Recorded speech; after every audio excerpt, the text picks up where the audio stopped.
La producción de Otra Mañana se comunica con el nuevo Motorola Razr 50 Ultra. Hello, Moto. Otra Mañana, la campaña en debate. Propuestas, ideas, contraste, controversias, posturas, diferencias, ruido. ¿Qué dejó la última semana de la campaña electoral? Mientras aún no baja la espuma del resultado electoral del domingo y el presidente electo comenzó la transición, vemos cómo las fichas del nuevo escenario político van tomando lugar. Por ejemplo, en el Partido Nacional parece haber comenzado un tiempo de reproches y acusaciones.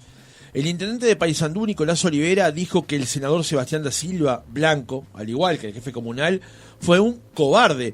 Al irse del búnker de la coalición, apenas se conoció el resultado del domingo, que implicaba una derrota contra el Frente Amplio.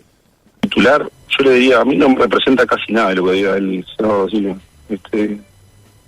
Un hombre que se va un día importante para la coalición, para el país, para nuestro partido, se va de un comando diciendo yo no voy a hacer la cara de la rota, hasta le diría con una actitud cobarde. Entonces, los que me hablan de dar la cara, no sé, yo no lo vi ese domingo ahí. Entonces no, pero está, esa comidilla más para adentro que para afuera. No tiene ni idea da Silva de lo que es dar la cara, porque es fácil sentarse o pararse en un micrófono y decir cualquier barbaridad. Cuando uno tiene la responsabilidad de gobernar, eso da la cara. Eso da la cara. Cuando usted gobierna, tiene que dar respuesta a la gente que espera su respuesta. Todos los días. En mi oficio, y en el oficio de mis colegas, se da la cara a cada centímetro cuadrado que usted recorre del departamento o de cualquier parte del país. No, dar la cara no se trata de salir a decir barbaridades y ofender al otro y decir tribilín y todas esas cosas que me parece que nos suman.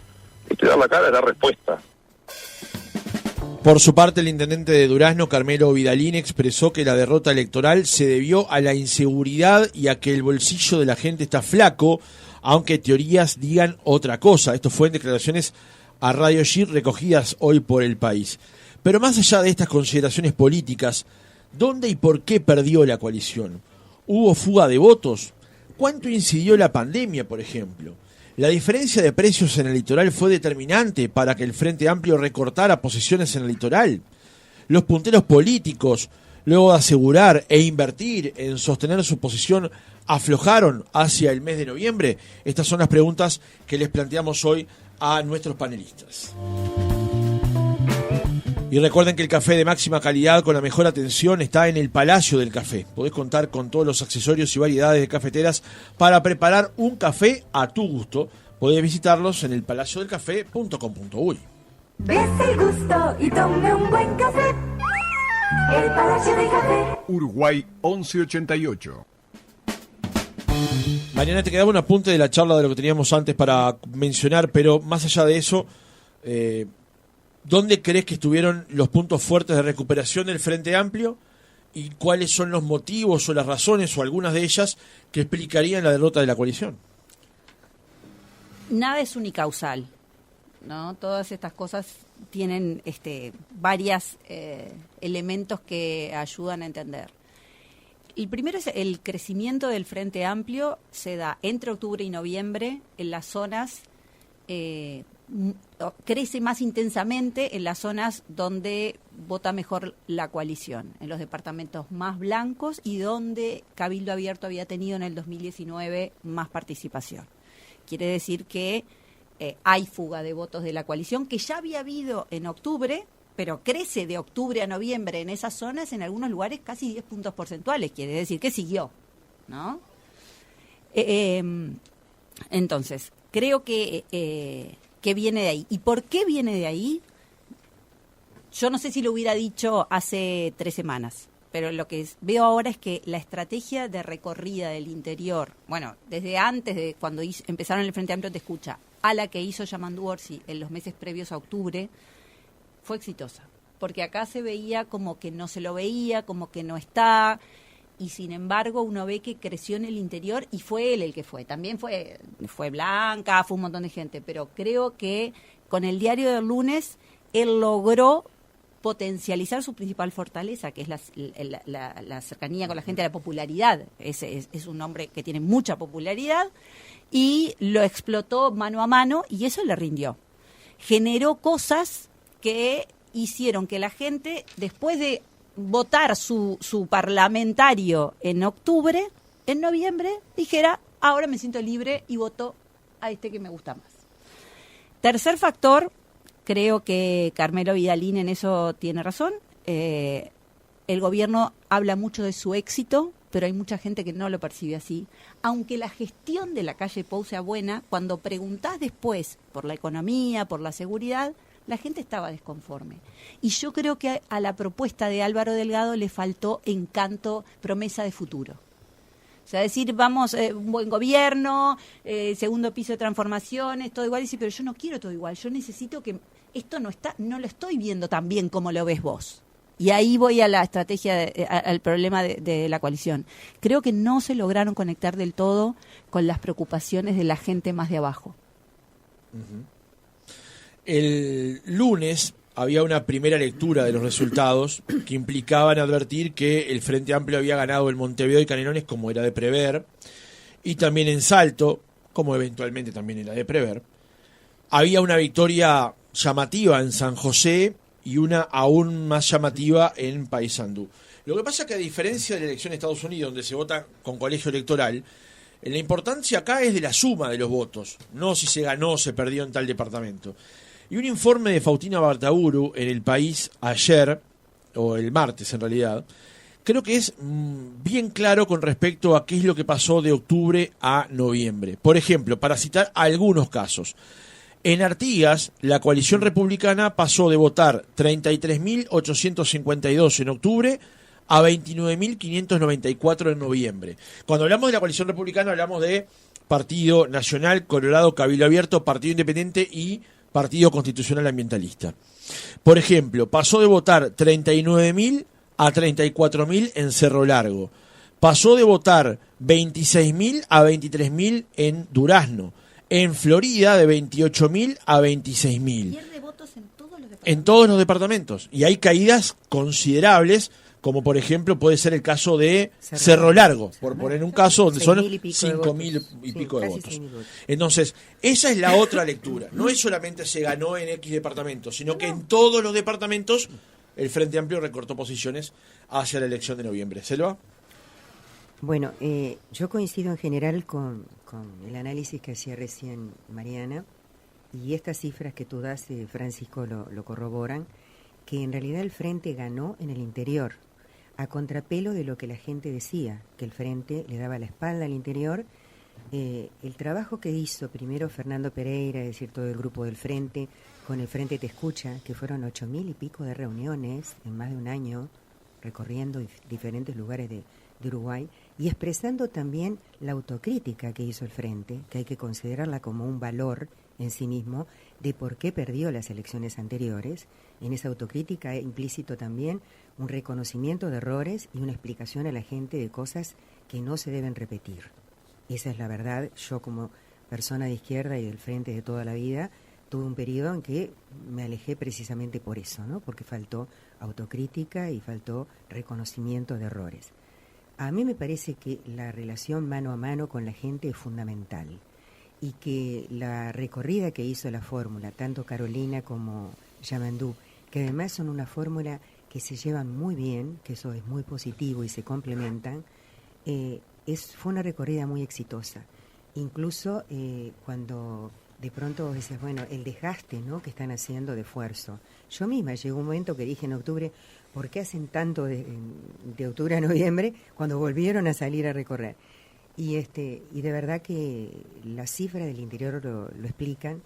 Eso es independiente además de otra cosa que yo considero que es la estrategia que llevó a cabo el Partido Nacional.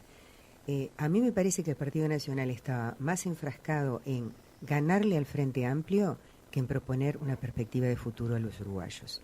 Y eso se veía en los discursos y en las entrevistas, en donde el principal objetivo, dicho por Ojeda, por ejemplo, siempre estaba en eso, ganarle Frente, a como dé lugar. Y bueno, esto no es un partido de fútbol, esto es es una elección para dirigir los destinos de un país durante 5 años. Entonces, a mí me parece que en eso ellos como que cayeron, incluso en el propio debate, ¿no? El debate fue justamente cuestionado por eso también, por cómo había una propuesta de futuro de Yamandú y cómo Delgado hablaba del pasado y de que el frente aquí, el frente allá, y luego, entonces, me da la sensación de que en eso la estrategia fue positiva. Hay un axioma en esto que dice que la primera vuelta se vota a favor y la segunda vuelta se vota en contra. Esto es un concepto en el que la gente que estudia estos temas está de acuerdo. Y si uno traslada ese concepto, que yo comparto también, y de alguna manera Mariana lo reflejó en una parte del comentario que ella hizo, dijo, en la primera vuelta se vota al parlamentario del lugar, al diputado, etcétera, se vota a favor. Y la segunda vuelta se vota en contra. Entonces, en esa segunda vuelta, yo creo que la campaña del Frente captó cuáles eran los puntos débiles del gobierno y de la candidatura del gobierno. Y logró instalar, digamos, la idea de que, bueno, al ciudadano común le convenía más votar la opción del Frente a la presidencia, a pesar de que haya votado al Parlamento a algún partido de la coalición. Y con relación a lo que dice Selva, que es muy interesante el apunte, sobre que la campaña, básicamente, según interpreta ella, yo creo que, digamos, obviamente una parte de razón le asiste, fue bueno, hay que votar contra el Frente, etcétera. Bueno, lo cual es una cosa lógica, porque si uno va a una campaña electoral trata de que no gane el otro, es algo obvio. Pero lo que faltaron muchas cosas, ¿no? Pero lo que faltó ahí fue explicar por qué no debe ganar el Frente. Es decir, porque no basta que yo diga, no, estamos todos unidos contra el Frente. Sí, pero ¿por qué estás unido contra el Frente? ¿Qué es lo que te parece que hace inconveniente que el Frente gane la elección? Y eso no se explicó. Nunca se explicó. Nunca. Entonces, no basta solo con decir, vamos a unirnos porque el Frente... Bueno, sí, Macanudo, yo hasta ahí te la llevo. Ahora explícame por qué yo no tengo que votar el Frente. Te diría que se mintió. No, pero, a ver, a lo que voy es... El chico que hace el escrutinio conmigo, ¿sabes lo que me dijo? Bueno, pero eso es yo tenía miedo que aquí se instalara Venezuela. Y yo le dije, ¿quién te dijo eso? Pero, a ver, si se instala Venezuela o no se instala, si podrá pasar... No importa, se trabajó con el miedo, se trabajó. Pero justamente, a eso voy. Es decir, un miedo que no se explica, ¿qué efecto puede tener? Ojo, cuidado que va a ganar el Frente. ¿Y cuál es el problema? Explícame cuál es el problema. Decímelo, a ver si yo lo entiendo. Y eso no ocurrió. Y tampoco ocurrió, la otra cosa que no ocurrió, fue la defensa del gobierno. No ocurrió. No, la defensa la hizo la calle en primer lugar. Pero la calle hizo la mejor campaña. Sí, Macanudo, pero no era candidato. Pero los legisladores, la gente, los que tenían que defender al gobierno, no defendían. Esa es la teoría de Sebastián da Silva. Pero no es que no es una teoría, es una realidad. O sea, basta mirar las crónicas de cada día, pero tan es así. Pero Álvaro Delgado sí. Él siempre habló de los logros del gobierno. Pero no de un... Bueno, ahí entramos en otro punto, que era el tercer punto que yo iba a decir, que es, digamos, el relativo encanto que puede tener un candidato y otro. Yo creo que si tú pones a recorrer todos los pueblos del Uruguay, a Orsi, como ocurrió, a Orsi y a Delgado, dando la mano a cada votante, y yo qué sé, yo creo que la gente siente más cercano el saludo de Orsi. Y lo digo con propiedad. Siente más cercano el saludo franco, la mano tendida, la mirada a los ojos. Hay que mirar a los ojos cuando se saluda a la gente. Hay que mirar a los ojos. Y el que quiera entender, que entienda. Yo no sé si alguien está escuchando en la radio, pero que alguien le diga, que le tiene que decir. Los números ahora en vivo, sí. Son vivos. Entonces, bueno, y hay que mirar a los ojos, y hay que darle la mano franca, y hay que transmitir lo que se siente. Hay que transmitirlo, hay que ser sincero. La gente acepta y entiende la sinceridad. ¿Por qué el éxito de Mujica en la política uruguaya? Porque la gente le cree a Mujica. La gente le cree. Es coherente. A ver, no voy al fondo, digo, la gente le cree. Si está actuando, es un gran actor, no me interesa, me interesa. Si es un actor, felicitaciones, porque interpretó como tiene que interpretar el personaje. Pero si no transmite algo auténtico, o que hace creer a la gente que es auténtico, no va a funcionar. Entonces, por más que diga, hicimos tantos puentes, hicimos tantas carreteras, no sé cuánto, la masa salarial, bla, bla, bla, bla, bla, bla, bla, bla, y bajamos el IRPF y no sé cuánto. Bueno, pero me tenés que llegar al corazón, me tenés que decir algo que a mí me conmueva, me tenés que decir que salvaste a mi familia de contagiarse del COVID, por ejemplo. Me lo tenés que decir, porque eso me llega. Y el gobierno podía haber explotado, en el buen sentido de la palabra, esa estrategia. La explotó, que fue exitosa. la explotó y acusó al frente, hasta dijo que Orsi había pedido el estado de sitio de Uruguay. No la explotó. Disparate, por eso te digo que mintieron ¿Sabés por qué no la explotó? A cara descarada. ¿Sabés por qué no la explotó? Nadie pidió estado de sitio. ¿Sabés por qué no la explotó? Porque tenía el candidato ideal para capitalizar eso y no lo pusieron, que era Daniel Salinas, que además en la encuesta que en junio, según búsqueda, ordenó el comando de campaña de Delgado, poniendo los nombres de Azucena Arbeleche, Laura Raffo, no me acuerdo quién más, y Daniel Salinas, el mejor puntuado por los encuestados era Daniel Salinas. Pero pero más allá de eso, vamos a avanzar. Pero te das cuenta que son pequeños bolsones de votos y hay algunos más todavía. Quiero introducir un punto porque ayer hice algunas consultas y estribando en lo que decía Olivera y también en lo que decía Vidalín, y por eso lo planteé como pregunta, quiero saber si ustedes entienden que los punteros políticos, o sea, quienes traccionan votos en el interior, en las capitales departamentales, en los pueblos, en el interior del país, luego de haber obtenido o tener a buen resguardo su posición personal, luego aflojan de cara a noviembre. Lo dijo Sanguinetti, ¿no? Con la siesta, que durmió la siesta. Por ejemplo, a ver, Selva. No, yo quiero decir algo que me parece que es más profundo. Acá queda en evidencia que la famosa coalición republicana existe cuando hay poder. Cuando se acabó el poder, bueno, lo dijo Manini, ¿no? Dijo, si Álvaro Delgado no es elegido, afuera, nosotros no tiene sentido que la coalición exista. Mientras había poder para repartir, estaban juntos. Cuando se acabó el poder, la vida demuestra que cada uno agarra por su lado. Los líderes no eran partidarios de la coalición republicana. El propio partido, Cabildo Abierto, que yo sepa, era integrante de la coalición republicana. El concepto de coalición republicana nunca fue aceptado por los partidos, nunca. Vamos a partir de la base, por eso dije, voy a ser dura con Graciano, que ha siempre insistido en que la coalición se debía haber formado antes, etcétera, etcétera. Claro. Fíjense que solamente aceptaron 3 departamentos que son Salto, Maldonado y Canelones para participar como lema en común. Después cada uno, un error no, es que explica que el concepto no está maduro, que no existe precisamente esa famosa coalición republicana. No entendieron lo que reclama la gente, son cosas distintas. No. Sí, claro. La vida demuestra, primero es cierto que, vamos a ver, las departamentales nunca tampoco son iguales que las elecciones generales, eso es un cliché, ¿no? O sea, no vamos a ver qué es lo que pasa a futuro.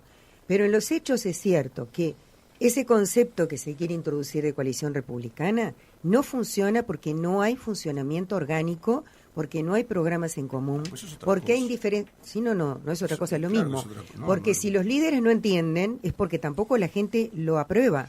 Porque si la gente lo aprobara... no entendieron lo que quiere la gente, es distinto, eso es muy grave. Si la gente lo aprobara, hubiera seguido en la misma onda. Voy a poner el punto aquí sobre este tema, porque nos quedan algunas sesiones más de estas charlas de jueves y podemos eventualmente ir por ese camino, teniendo en cuenta que en el horizonte tenemos elecciones departamentales. Pero quiero volver a la pregunta inicial que planteaba con respecto a si hay un afloje en los partidos tradicionales de octubre a noviembre, cuando ya solidifican una posición, y luego hacia noviembre, tal vez sueltan un poco la cincha. Eso ya pasó en otras balotajes y siempre escuchamos, esto ya le pasó a la coalición y ya le pasó al Partido Nacional en el 2019 y también pasó en el 2014, ¿no? De pasarse la factura de líderes locales que trabajaron muy bien para octubre y que después soltaron, sí. Y soltaron en parte porque ellos lo que dicen es, a ver, yo acá soy el que doy la cara. El presidente viene una vez al año, o con suerte, o 2. Y yo soy el que doy la cara. Y mi gente, yo le garantizo a los que lo representan. Después, si no están conformes con la seguridad, ¿por qué voy a salir a defender al de arriba que viene una vez? O sea, hay una distancia física, espiritual, entre el Poder Ejecutivo y muchos líderes locales. Y creer que simplemente porque están en el mismo partido y porque en octubre cada uno estuvo asegurando los beneficios, no estoy diciendo personales, de mi localidad, de mi pueblo, de mi departamento. Pero bien cercano, digamos. Y está bien, porque alguien tiene que hacerlo.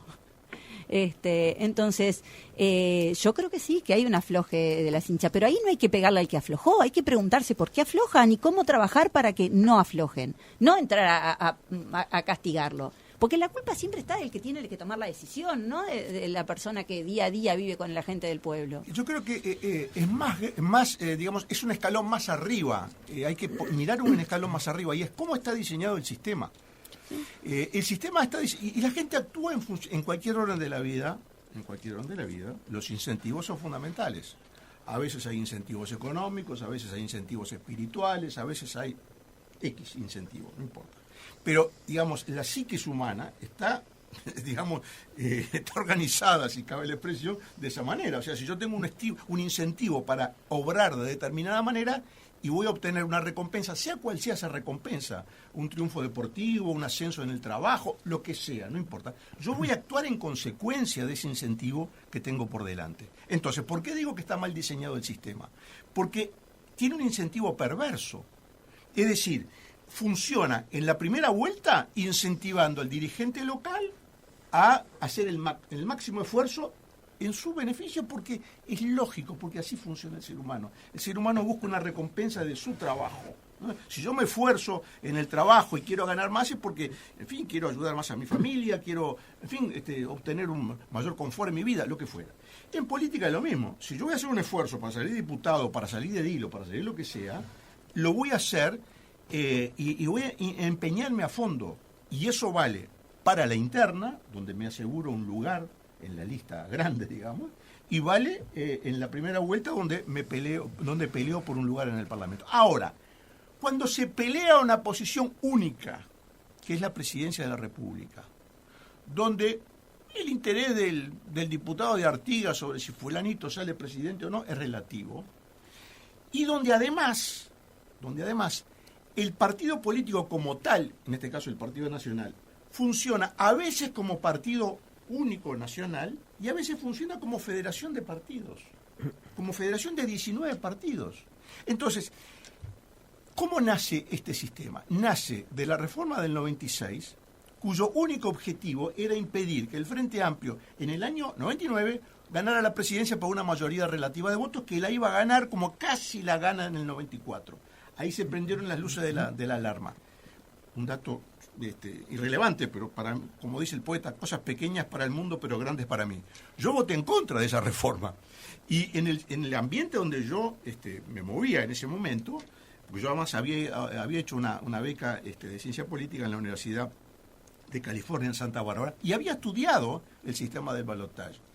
Y yo le decía, mira que con esta reforma ustedes van a hacer que el Frente gane por mayoría absoluta. Y se lo decía a gente, en fin, con trayectoria política. Entonces me quedaban mirando, decían, ¿cómo? Sí, ustedes van a lograr con esto que el Frente haga el esfuerzo para ganar con mayoría absoluta, porque es la única salida que tiene para ganar. Iba a ganar con mayoría relativa, 35, 36, y ustedes lo van a obligar a ganar con el 51. Yo había estudiado el fenómeno. ¿Cuál es el fenómeno base del balotaje? El comportamiento del tercero excluido. ¿Cuál es el tercero excluido? El que no participa del balotaje. Entonces, ¿qué pasa? Tú llevas dos candidatos en pugna. Uno que tiene un partido atrás, único partido, único lema, de 44-45% de votos. Y lo enfrentás a uno que tiene el 26% y que tiene aliados del 16, del 15, del 10, del 2. Tú tenés el problema del tercero excluido.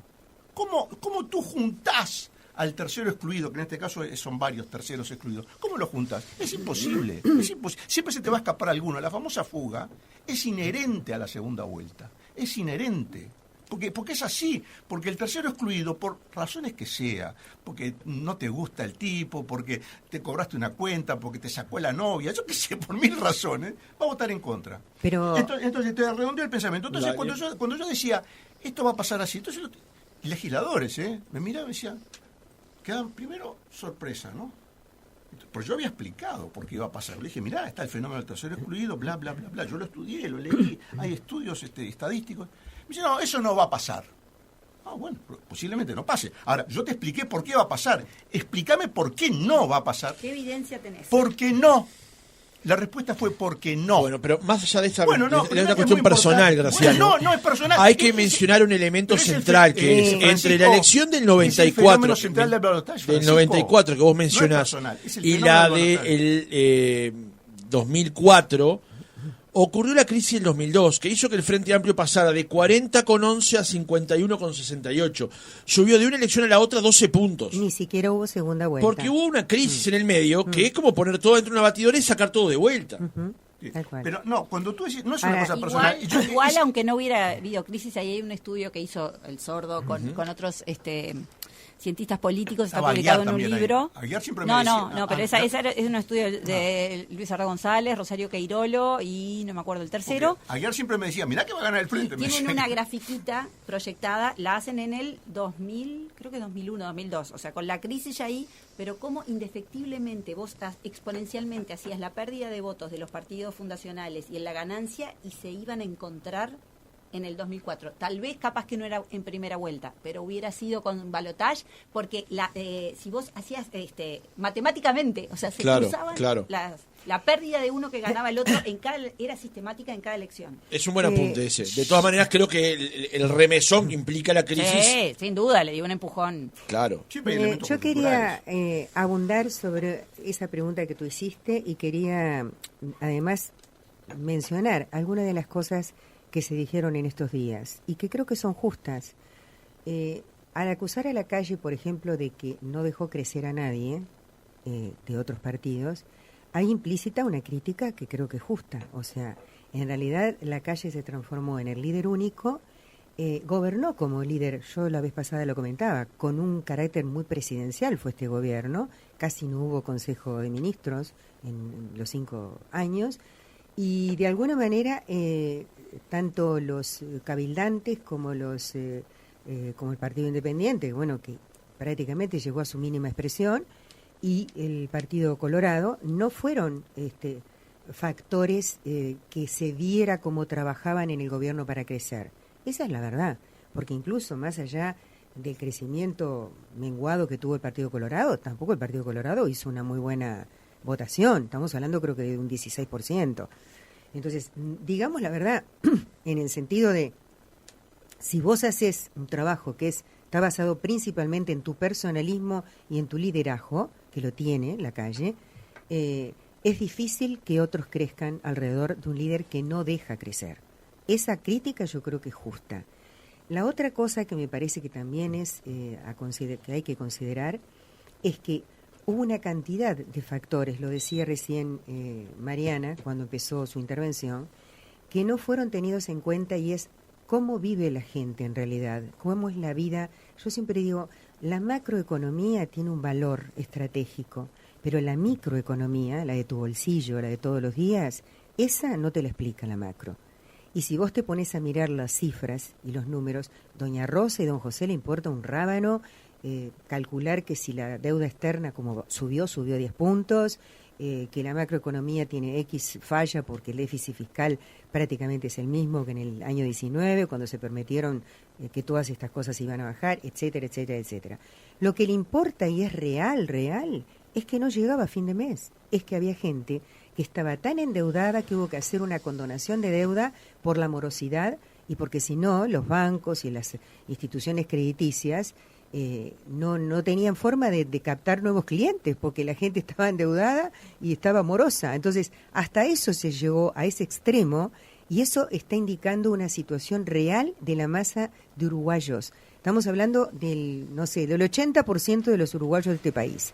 Entonces, esa situación yo creo que sí incidió en el voto y que mucha gente se dio cuenta de que, bueno, una cosa es las luces de color, y te digo la verdad, yo desde el punto de vista de lo que era la propuesta del Frente y lo que fue este gobierno, con los escándalos que hubo, yo pensé que nosotros íbamos a ganar por más puntos. Creo que te lo comenté a vos.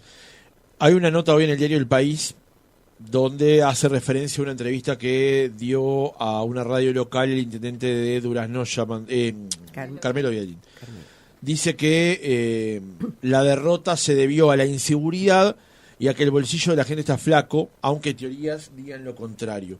Vidalín sostuvo en el programa Las Barbas en Remojo de Radio G que si hubiera sido presidente hubiera contemplado mucho más a los jubilados y a los militares soldados. No hay voto más firme y seguro que el del jubilado. No vi una recuperación, dice el intendente. Además, considero que fue un error de la calle Pou dejar la estructura del Frente Amplio, salvo ministros y vice. Y considero también que Laura Raffo hubiera sido una muy buena candidata a la vicepresidencia, aunque resaltó su aprecio por Valeria Ripoll. Hago esta mención por lo que decía Selva y además para trasladar la siguiente pregunta, que a mí me sorprende sobremanera como un par de días después dirigentes que integran la dirección de los partidos tienen todo tipo de teorías con respecto al cuál fue el resultado. La pregunta es, ¿plantearon esto antes de la campaña? ¿Plantearon esto durante el desarrollo del gobierno? Por ejemplo, advirtiendo... Manini sí pidió muchas veces mesa de coordinación. Pero yo me estoy refiriendo a otras cosas. Por ejemplo, el recorte de puntos que hace el Frente Amplio en el litoral. Uno puede suponer que se puede ver, como decía Mariana, a una gran cantidad de razones. Una de ellas fue que durante año y medio, 2 años, la diferencia de precios era ostensible. Pasaron muy mal en el litoral. Exacto. Muy mal. Entonces, ¿hubo alguna respuesta del gobierno sobre el tema? ¿La respuesta fue satisfactoria? ¿Cuánto reclamaron de esa respuesta los intendentes de Río Negro, de Artigas, de Paysandú? Yo creo que sí que reclamaron, y en algún caso me consta que fue así. Pero fue tardía y escasa y la respuesta fue poca. O sea, la respuesta fue poca. Escasa y tarde. Me consta, en un caso en particular, me consta que fue así. La expresión es, hay que abrir los grifos. Esa fue la expresión que yo escuché. Y la respuesta fue, el Ministerio de Economía está parado arriba de los números. Esa fue la respuesta que yo escuché y me parece que es una cosa, y yo creo que ocurrió más o menos así. En honor a la verdad, porque lo dijimos aquí en el programa más de una vez, vos podías bajar el IVA, el IMESI, el IMEVA, el IRAE, bajar el COFIS que no existe más, bajarlo también, y no había forma de equiparar los precios de un lado con respecto al otro. El asunto pasa por otras medidas de apoyo al comerciante local. Exacto. Eso es lo que se reclamaba. Es Algunas hubieron, abrir pasa los por grifos, el reflejo de cómo se actuó con el tema, independientemente de las medidas en particular. No, justamente, pero en abono de lo que tú decís y de la pregunta, y contestando la pregunta, a mí, en un caso particular me consta, porque sé que ese planteo se hizo al más alto nivel, y la respuesta fue, el planteo fue, hay que abrir los grifos antes. Y la respuesta fue, sí, el Ministerio de Economía está muy parado arriba de los números y no afloja nada. Con lo cual, por un lado, queda la impresión de que la fuerza que tenía la ministra Arbeleche en el gobierno era muy grande, y por otro lado, quizás la escasa o la poca percepción del riesgo electoral que implicaba no tener cierta flexibilidad en esos reclamos. Pero más que riesgo electoral, a mí me molesta traducirlo todo a riesgo electoral. Yo digo, pero estoy pensando, pero como tú también hablas de la ministra, yo digo, la poca sensibilidad que tuvo el gobierno frente al sufrimiento de gente concreta, de uruguayos que estaban viviendo esa situación. Porque si no, nosotros lo trasladamos, sí, pero... Así lo pagó. Creo que ahí no era solo el Ministerio de Economía, también estaba la OPP. Está bien, quiero decir... que trabaja mucho con el tema del interior, ¿no? Yo simplemente trasladé una conversación... Pero hay otros que quedan afuera que me parece que... Son igualmente responsables. Está bien.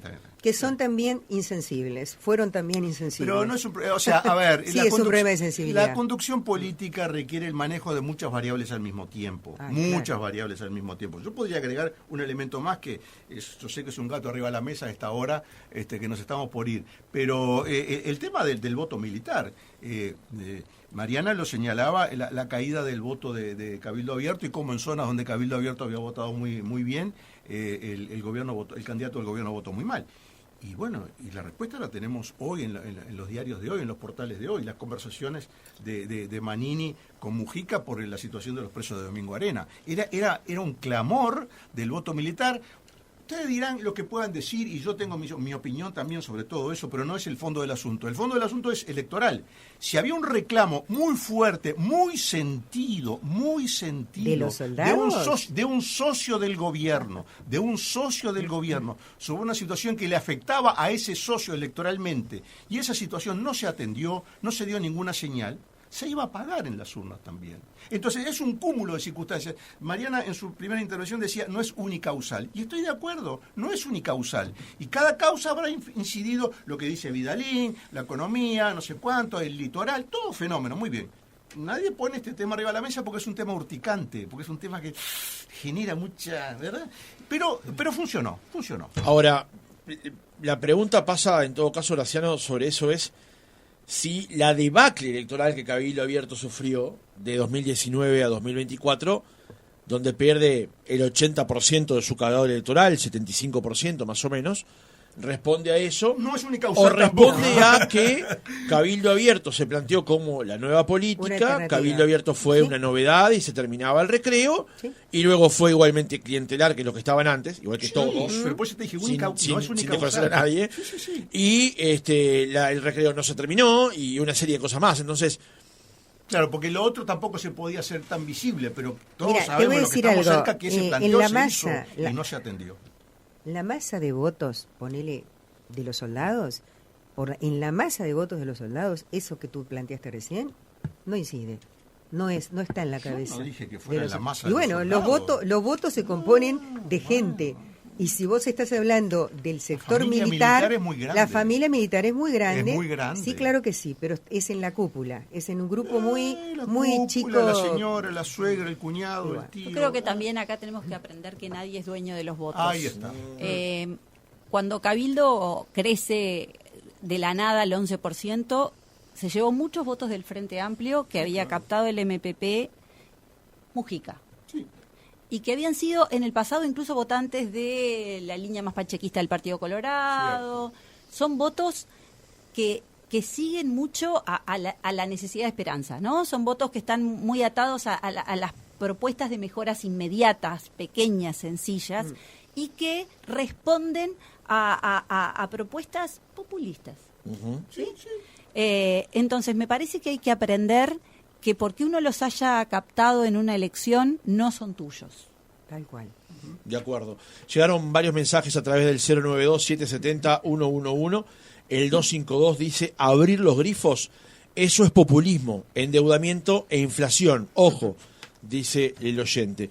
Y el 909 hace una pregunta y se la traslado a Mariana. Dice, ¿dónde están los votos de Salle? Se pregunta el oyente. Bueno, son difíciles de seguir con una encuesta porque son pocos para una encuesta, suficientes para dejarlo en el Parlamento a él y a su hija, pero pocos. Muy desparramados, sí, además. Nosotros lo que vimos es que se partían casi a la mitad se fue con la coalición y la otra se dividió, algunos al frente y otros en blanco. Uh-huh. O sea, algunos votos genuinos de protesta a Salle se volvieron al voto en blanco. En torno a un tercio se fue con el Frente Amplio, pero casi la mitad se fue con la coalición. Bien, ahí está entonces la pregunta que hacía el oyente sobre los votos de Salle, que era un botín que estaba arriba de la mesa en la elección del domingo 24. Mariana, Celia Graciano, gracias por otro jueves, que pasen bien. Nos vemos.